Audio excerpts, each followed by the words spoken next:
Vandaag wil ik het over commercieel onroerend goed hebben.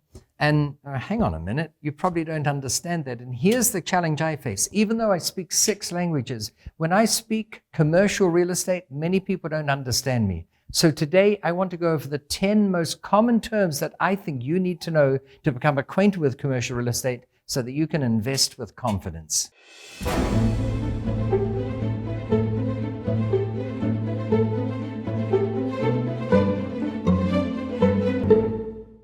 So let's get right into it. The first one is a term that you've probably all heard before. It's triple net lease.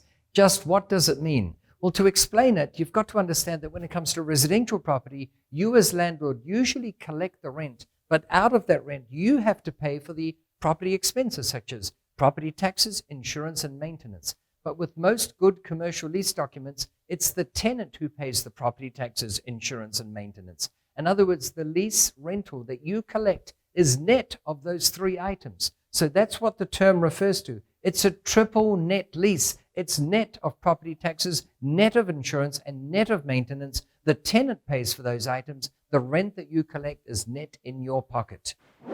The second one is the difference between a commercial lease and a tenancy agreement. In effect, both of them are a legal document which defines the relationship between the landlord and the tenant. But whereas a residential tenancy agreement usually falls under the law of the local state or the local country that you're in, commercial leases are far more liberal, and that it's far more of a legal document that is crafted by the lawyers for the landlord and the lawyers for the tenant. And as such, they run into many pages and they cover many aspects of the property. But here's the thing. The government tends not to be involved in commercial leases, whereas they tend to be involved in tenancy agreements. So one of the reasons why I love commercial real estate as opposed to residential is we can be far more creative and even more fair about how a commercial lease document is constructed to look after the interests of both the tenant and the landlord, because at the end of the day, my tenants aren't my adversaries, they're my clients. If they're not happy, then I'm not going to have them as long-term tenants. So I want a document that I can construct to serve everyone's purpose. Number 4 is the net operating income. This is the income you get from your tenants. It's the gross income, less all the expenses you have. And when you take out the expenses, you've got the net operating income. Now, to be sure, you've got a net operating income from residential real estate as well, but the beauty of commercial is with the tenants paying the outgoings, as we discovered before, your net operating income tends to be the rental income you collect from your tenants. Now, the internal rate of return is a bit more complex. Many accountants have a definition that I think is quite complex to understand. They say that the internal rate of return is the sum of all the net cash flows that you get from the future incomes you're going to receive. You take the net present value and sum them up and derive a return that is equivalent to what you'd get if you'd put it in the bank. I think that's very complex. Most accountants say it's accurate, but most of us can't understand that. So I want to explain what the internal rate of return is in simple terms.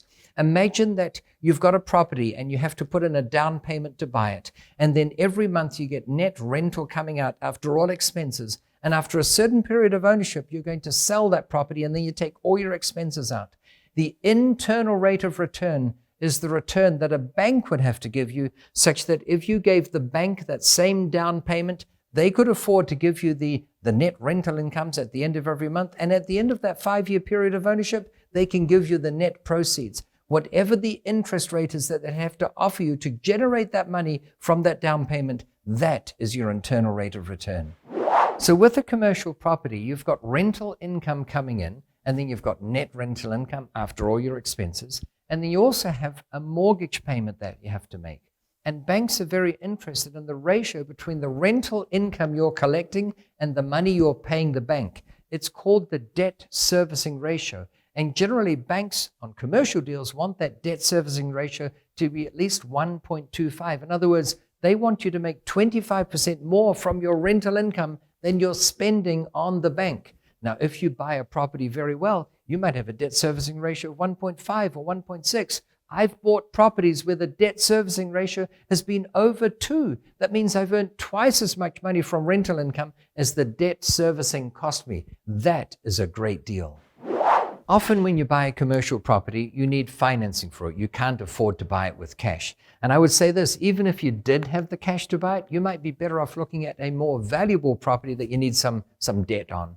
So we need to find all kinds of debt. And some debt you get from the bank, it's often called debt finance. Some you get from equity funders, and some you get from seller finance. But there's one category called mezzanine finance. And this is a bit where the people will lend you the money to enable you to buy the property, but they have the right to convert that debt into ownership, into equity for them. So it's like a convertible preference share in the share market. And it mightn't always be the optimal way for you to acquire property because you'll end up with a partner, but it's a great way of getting finance if you can't get it any other way. Remember the term mezzanine finance? It's often deployed in large-scale commercial acquisitions.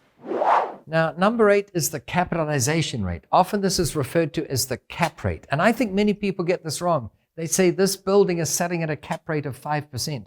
And it's not particularly wrong to say that, but I think it's better to think of it in terms of this building is selling at a return of 5%, while market cap rates are whatever they are, 6% or 4%. So capitalization rate really means the rate at which you capitalize the rental to arrive at the property value.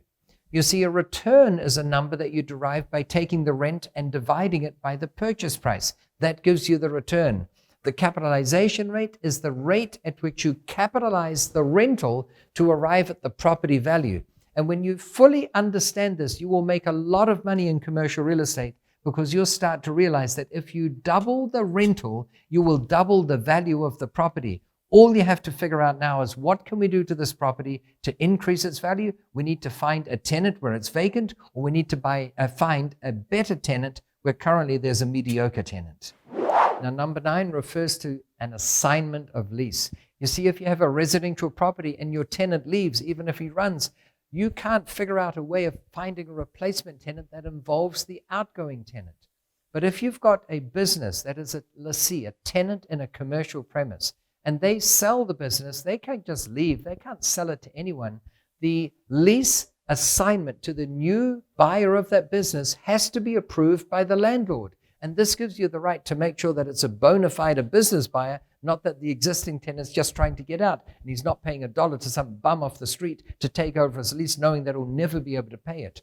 So when you have an assignment of lease, it means that not only have you vetted the incoming tenant, but if the incoming tenant fails to pay the rent, you legally can go after the previous tenant, the outgoing tenant, the seller of that business. I once had a premise where there were 5 assignments of lease during the lease period, and that meant that effectively I had 6 people lined up to make sure the rent was paid. I never had a day where the rent wasn't paid on that property. The 10th term we're going to look at today is known as the right of renewal.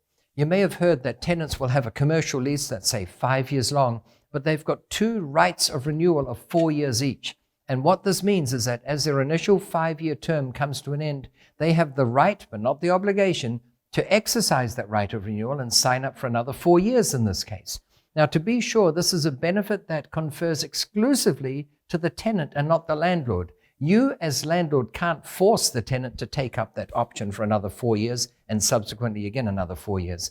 However, the fact that tenants often want multiple rights of renewal shows that they're very keen to stay there. And also, when you have rights of renewal in your lease document, it makes it a more powerful lease in the eyes of the bank. So rights of renewal are something that's for the benefit of the tenant, but in a great way it benefits the landlord as well. I've just shared 10 of the top terms used in commercial real estate that can help you on your path to being a successful commercial real estate investor. And remember, it only takes one deal to make $1 million. And it only takes one idea to make a mediocre deal really good. And here I have 101 ways of massively increasing the value of real estate without spending much money. Make sure you secure your free copy by clicking on the link below. You know, this book has ideas from as cheap as 39 cents to $40,000, and it can increase the value of a property by up to $2 million. And by the way, it didn't take $40,000 to make the $2 million. The idea you see in here that makes the $2 million only cost $20. These things are real. You just have to figure out how to do it make sure you get your free copy. Thank you for watching. Please remember to subscribe. If this one was a little bit bookish with its content, I have a fun video for you that's got lots of creative ideas on what you can do to massively increase the value. We're going to talk about how you can turn $20 into $2 million overnight. Check it out. Hope to see you again soon.